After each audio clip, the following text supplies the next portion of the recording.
بھائی نماز جنازہ کا طریقہ بہت آسان ہے. نماز جنازہ میں 4 تکبیریں فرض ہیں.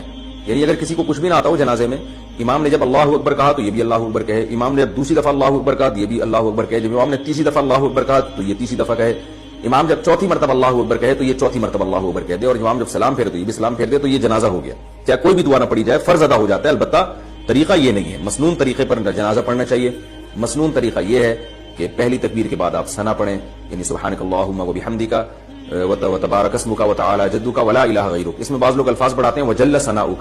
تو یہ وجل ثناؤک کے الفاظ پر میں نے بہت ریسرچ کی تھی ایک دفعہ، یہ کہیں بھی کسی بھی مستند روایت سے ثابت نہیں ہے. وہی ثنا پڑھنی چاہیے جو نماز میں پڑھتے ہیں.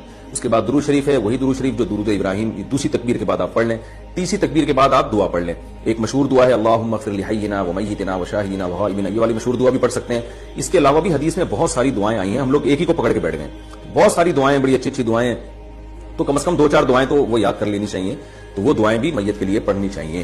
اور اگر کوئی سورہ فاتحہ کو بطور دعا کے کبھی کبھار پڑھ لے تو یہ بھی جائز ہے، حدیث سے ثابت ہے.